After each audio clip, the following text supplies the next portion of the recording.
February 27, 1943, Hardanger Plateau, southern Norway. Night, -4 degrees Fahrenheit. The wind cuts sideways across the open snow and strips heat from anything that moves. Below the ridge, far down in the darkness, a concrete structure sits against the cliff wall. Vemork, the heavy water plant. If the men lying in the snow fail tonight, Nazi Germany keeps the one material it still needs to push its nuclear program forward. If they fail, nothing stops what comes next. They have been motionless for hours. 6 silhouettes pressed into the ground, faces iced over, eyelashes frozen together. No talking, no wasted movement. Every breath risks turning into noise. The river below them is barely visible, a black cut through the white. The gorge is supposed to make this approach impossible. That's why they chose it.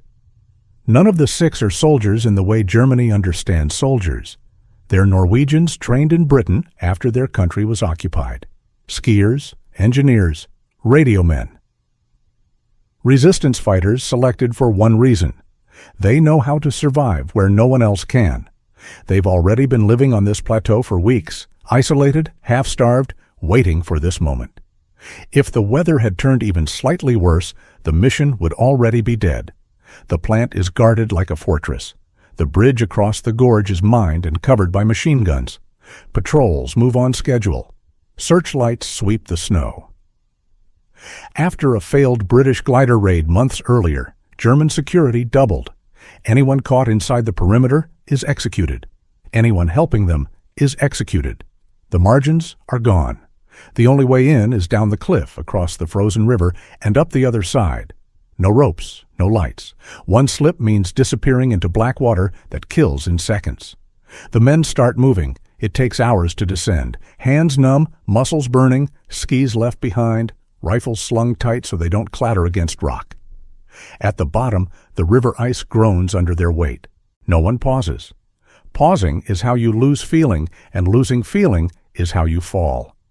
They climb again, slowly, until the concrete wall of the plant rises above them.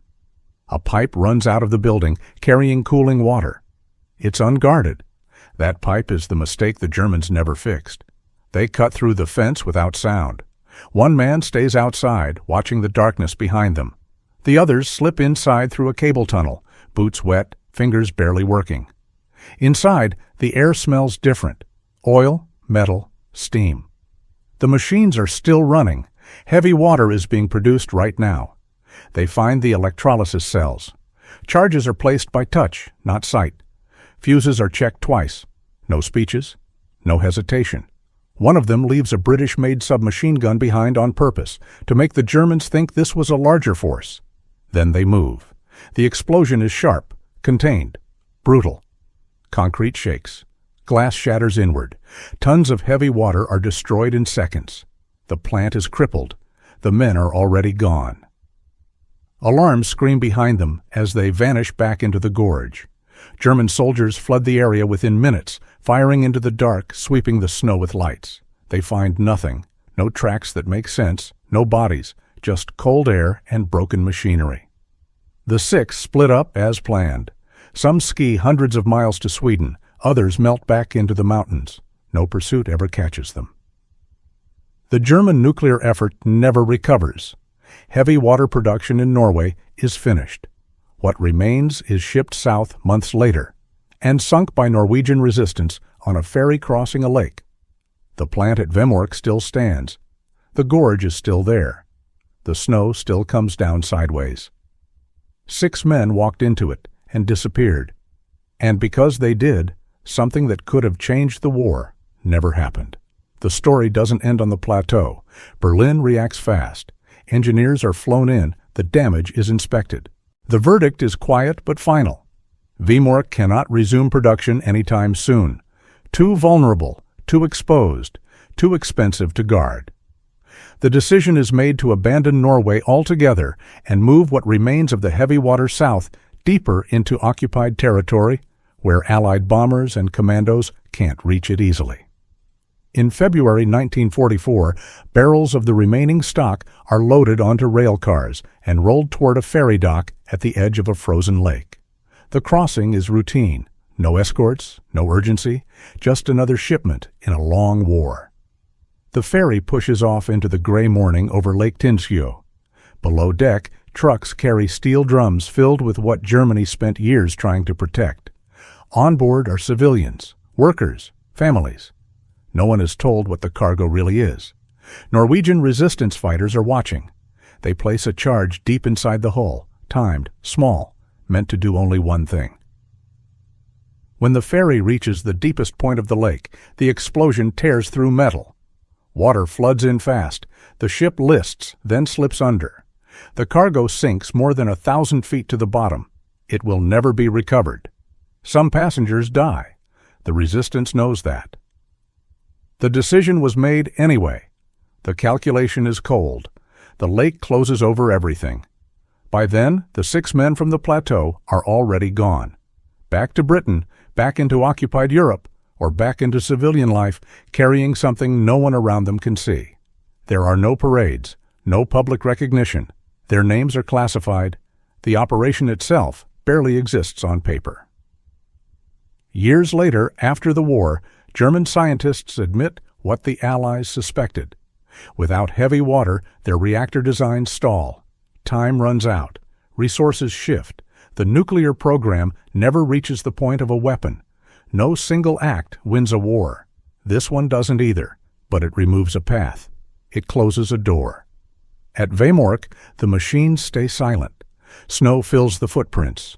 Wind moves through the gorge the same way it always has. 6 men crossed it once, knowing they might not cross back. Nothing followed them. And that absence changed the course of the war. After the war, the files stay closed longer than most people expect. Britain doesn't rush to talk about what happened in Norway. Neither does Norway itself. The men are debriefed, thanked quietly, and sent home. Some stay in the military, most don't. They go back to engineering jobs, to offices, to farms. One becomes a businessman. Another works with telecommunications. They rarely speak about the winter on the plateau. When they do, it's not dramatic. They talk about the cold, about hunger, about how close they came to turning back without anyone ever knowing why. For years, the official German explanation for their failed nuclear effort is technical: lack of resources, Allied bombing, competing priorities. Only later does the full picture emerge. The bottleneck wasn't theory. It wasn't scientists. It was material. Heavy water they could never secure again after Norway. The men who planned the sabotage understood that at the time. They weren't thinking about bombs or physics equations.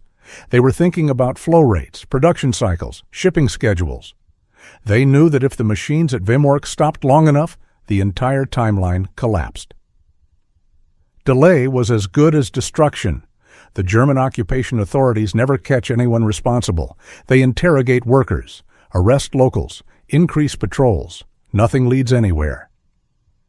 The mountains keep their silence. So does the resistance. Years later, investigators walk through the plant with notebooks and cameras. The damage is mapped. The entry route is reconstructed. It becomes clear just how thin the margin was. A single sentry posted near the cooling pipe would have ended everything. A slightly louder explosion would have trapped the team inside. A change in weather would have erased their tracks too soon. The mission's success isn't a product of luck alone. It's patience. Months of waiting for one night that might never come. It's the decision to walk away from the bridge everyone assumed was the only way in. It's choosing the route that looks impossible because no one bothers to guard it. For the men involved, the cost doesn't disappear with time. Nightmares persist. One of them later admits that the hardest part wasn't the sabotage itself, but the silence afterward, skiing for days with no idea whether the Germans were behind them, no confirmation that the charges had worked, no sense of resolution, just movement, cold, and the discipline of not stopping. The lake where the ferry sank is still there. Divers eventually reach the wreck decades later. The barrels are photographed, resting in darkness, untouched, corroding slowly, exactly where the resistance intended them to stay. By the time the story becomes public, the war has already been explained 1,000 other ways. Battles, generals, armies. This operation doesn't fit neatly into any of that. There's no front line, no flag raised, just 6 men moving through snow and darkness to break a machine. They never see the result directly. No explosion in Berlin, no announcement that the threat is gone, just the absence of something that never arrives. History rarely notices absences. But in 1943, on a frozen plateau in Norway, 6 men created one that mattered. What almost never makes it into the official summaries is how fragile the operation remained even after the explosion. Within hours, German commanders assume the saboteurs are still nearby. Roadblocks go up, trains are stopped. Patrols sweep valleys and villages. Orders are explicit: no prisoners. Anyone found with skis, radios, or unfamiliar gear is detained. In some areas, livestock is confiscated to deny food to fugitives. The pressure is constant, methodical, bureaucratic. For the men who escaped into the mountains, the danger doesn't peak during the sabotage. It stretches out afterward, thin and exhausting. Days of skiing through whiteout conditions. Nights spent digging shallow snow shelters, bodies pressed together to preserve heat. Socks freeze solid, boots crack, calories drop so low that simple decisions take effort. One man develops snow blindness. Another loses feeling in his toes and hides it, knowing evacuation isn't an option. They keep moving because stopping would be worse. Stopping would mean waiting, and waiting would mean being found. Radio contact with Britain is minimal. Signals are brief, coded, deliberately vague. Confirmation that the plant is destroyed comes late, almost as an afterthought. By then, it doesn't change their behavior. They were already committed to getting out alive, or not at all. German investigators eventually determined the charges were placed by someone who knew exactly what they were doing, not amateurs, not locals acting alone.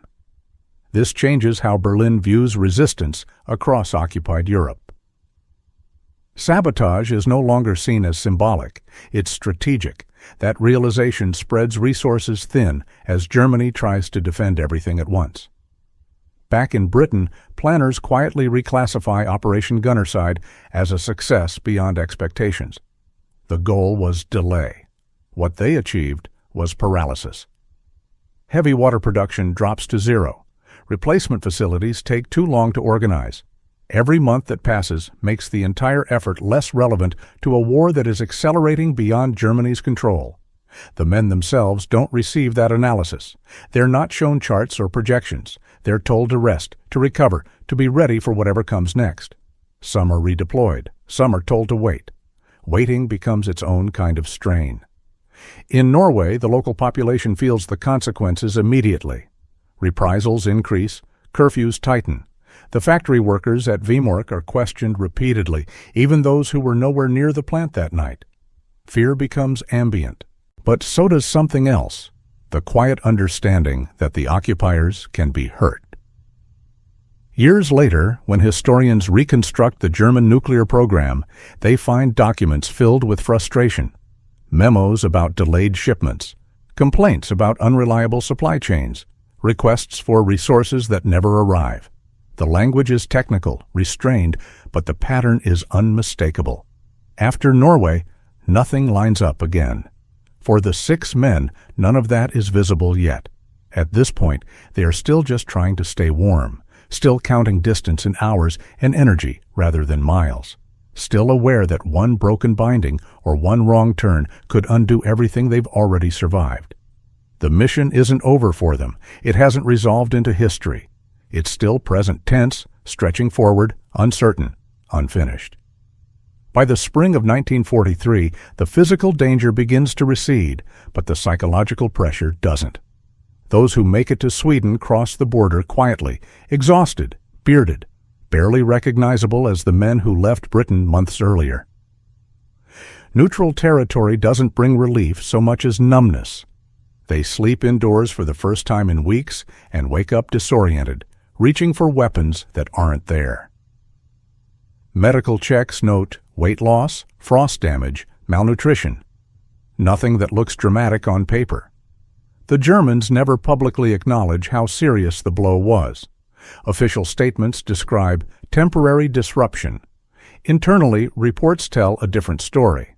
Replacement components take months to source. Skilled technicians are reassigned from other critical projects. Security demands conflict with production needs. Every fix introduces another vulnerability. In occupied Norway, Vimmerk becomes a symbol without being named one. People don't talk about it openly. They don't need to. The plant sits quiet, guarded, useless. Its silence is louder than propaganda. It proves something most civilians aren't supposed to believe.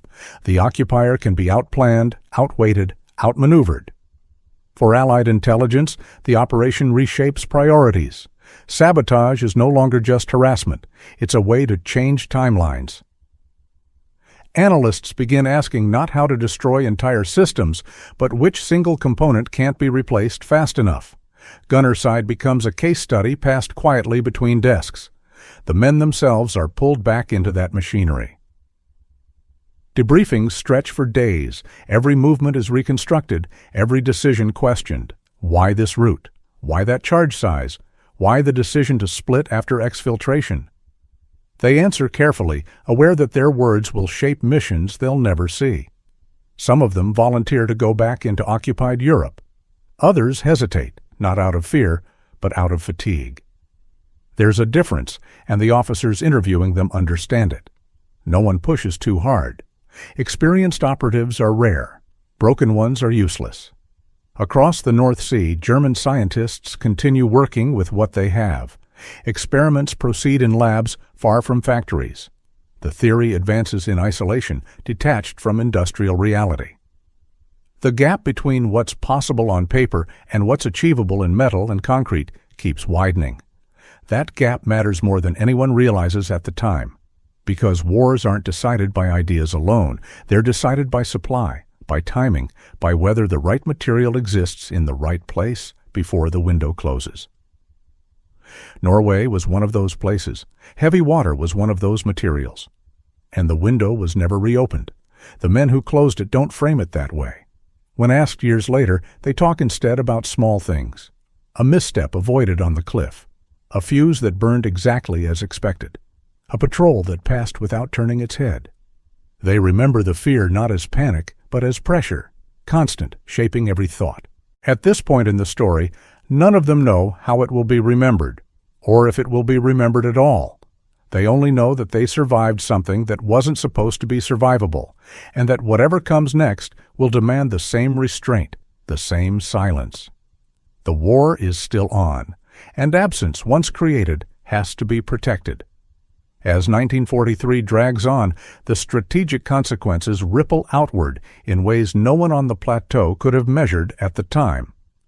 German planners begin to reorganize their research priorities. Reactor concepts that depend on heavy water are quietly set aside in favor of alternatives that require materials Germany can actually control. Each shift costs time. Each revision resets experiments back to earlier stages. Nothing collapses dramatically. It just slows. And in a war where months decide outcomes, slowing is fatal. Allied intelligence watches this happen indirectly. Intercepted communications grow less urgent. Requests for Norwegian production figures stop appearing. The absence is noted, flagged, and then buried among thousands of other data points. No announcement is made. There's no moment where someone says it out loud. But the threat meter moves, just slightly, in the right direction. For the men involved, life becomes fragmented. Some are reassigned to training roles, passing on hard-earned knowledge to recruits who have no idea how expensive that knowledge was. Others sit idle, waiting for orders that never come. A few struggle with the transition back to normality.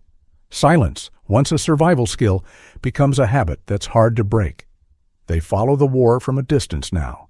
News of Stalingrad, news of North Africa, bombing raids over Germany. Each update reminds them how small their own part was and how precise. They didn't fight divisions. They didn't hold ground. They removed a single link from a chain and trusted gravity to do the rest. In Norway, the occupation grinds on. The resistance adapts. Sabotage continues, smaller, more frequent. Rail lines, power stations, communications. The Germans respond with paperwork and punishments, always reacting, rarely anticipating. The lesson of Vemork is never fully absorbed. Years later, documents surface showing how close some German planners believed they were to a breakthrough, not a bomb, but proof of concept, a functioning reactor, a demonstration that would justify more resources, more protection, more time. That demonstration never happens, not because of a decisive battle, but because a production schedule was broken in the mountains. The lake keeps its secret. The plant stays silent. The plateau doesn't change. For the men who crossed it, the memory doesn't fade so much as settle. It becomes part of how they measure risk, patience, necessity. They know how narrow the corridor was between success and disappearance, how easily history could have tilted the other way without anyone noticing until much later. And they understand something else too. Operations like this don't announce themselves when they matter most. They operate in the background, shaping what never comes to pass. The world moves forward unaware of the path it didn't take. The war continues to accelerate toward its end. The absence created in Norway holds. And for now, that is enough. By late 1944, the question of a German nuclear weapon has quietly faded from Allied threat assessments. Not because it's been disproven, but because it no longer fits the timeline. The war is moving too fast. Front lines shift in weeks, not years. Cities fall before projects can mature. What once felt like a looming possibility becomes an administrative concern, then an academic one. That change traces back to Norway, even if no one says it out loud. Inside Germany, the scientists feel the compression of time more acutely than anyone. Funding grows inconsistent. Facilities are relocated, then relocated again. Equipment is lost to bomb damage or requisitioned for more immediate military needs. The sense of urgency never disappears, but it's no longer matched by confidence. There's always something missing now, always a workaround that introduces new problems. Meanwhile, the men from the plateau watch the war narrow. They see it in the tone of briefings, in the kinds of missions being planned. Fewer long-term gambles, more direct pressure. The calculus has changed. What they did belongs to an earlier phase of the conflict when outcomes were still malleable, when removing one unseen component could redirect entire strategies. That realization comes slowly. For some, it arrives years later, during post-war interviews conducted by historians who finally have clearance to ask. The questions are precise. Dates, weather conditions, exact charge placement. They answer without embellishment. The events don't feel mythic to them. They feel logistical, a sequence of problems solved under constraint. What does stand out, even in hindsight, is how little margin existed at every step. The mission survives not because of boldness, but because of restraint, because no one rushed, because no one tried to improvise heroics when the plan demanded patience, because silence was treated as a tool, not a void. That mindset doesn't translate easily into stories. It doesn't fit speeches or monuments. It lives better in reports, in footnotes, in the gaps between cause and effect. The plant at Vemork eventually becomes a museum. Visitors walk the same corridors where the machines once ran, where charges were set in near darkness. The gorge still looks forbidding. The river still runs cold and fast. Guides explain how impossible the approach was supposed to be. What they can't convey is the waiting, the weeks of exposure, the knowledge that turning back would mean accepting a future you might never see, but knowing that moving forward might erase you entirely. That tension is where the operation truly lived, not in the explosion, not in the aftermath, but in the sustained decision to proceed when nothing guaranteed that the effort would matter or even be noticed. The war ends. Europe exhales. New threats take shape almost immediately, and the absence created in Norway becomes part of the foundation for a different world, one built around weapons that now do get finished. The men who once lay in the snow understand the irony, even if they never comment on it.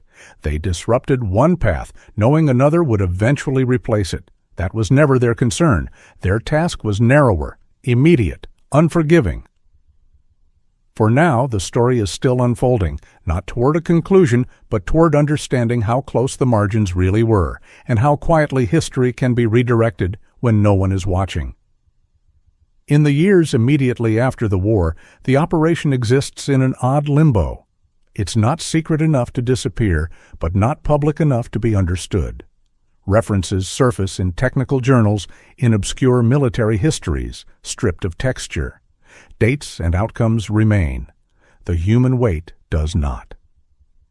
The men notice this without resentment. They understand why it happens. Their mission doesn't scale easily.